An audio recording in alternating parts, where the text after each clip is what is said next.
नमस्कार.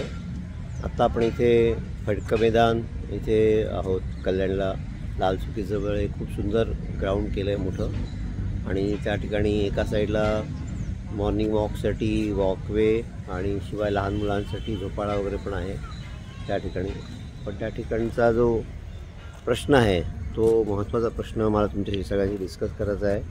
तो म्हणजे तिथे होणारं लोक जे त्या प्लॅस्टिक टाकतात त्या ठिकाणी त्वचा आहे. आपण बघू शकता इथे मुलगा खेळतो आहे, त्याच्यामध्ये तिकडे व्यायाम करत आहेत त्या ठिकाणी लोक, इथे वॉकला जात आहेत लोक, इथे बसायला चांगली व्यवस्था केली आहे. तिथे मोठं ग्राउंड आहे, त्या ग्राउंडमध्ये सुद्धा शिकत आहेत. हे बघा, रनिंग करणारे सुद्धा लोक इथे आहेत त्याच्यामध्ये. परंतु सगळ्यात वाईट परिस्थिती अशी आहे की ही जी सगळी एकतर व्यवस्था इथे आहे ती व्यवस्था बघणारा कोण नाही आहे.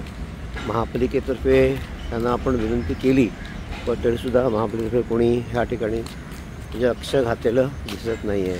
मी तुम्हाला आता एका ठिकाणी असं नेतो आहे की ज्या ठिकाणी बिअरच्या बाटल्या, पाण्याच्या बाटल्या, प्लास्टिकच्या पिशव्या असं पडलेलं आहे. तर हे त्याला कोण जबाबदार आहे? ह्याच्याकरता महापालिकेकडनं अपेक्षा आहे की त्यांनी एक इथे कोणतरी व्यक्ती ठेवावी किंवा इथे CCTV लावून त्याच्यावर नजर ठेवावी आणि नंतर याच्यावर ॲक्शन घ्यावी. आज महापालिकेने कचऱ्याचं हे केलं आहे बघा, इथे मुलं त्याच्यासमोरच व्यायाम करत आहेत कळलं का. आता हे जे आहे ह्या कचऱ्याला कोण जबाबदार आहे आणि ह्याच्याकरता काय करण्याची गरज आहे, याकरता मुद्दाम मी हा व्हिडिओ वार्तासूत्राच्या आपल्या याच्यावर टाकतो आहे. आपण सगळ्यांनी याच्यामध्ये लक्ष देणं खूप गरजेचं असं मला वाटतं. धन्यवाद.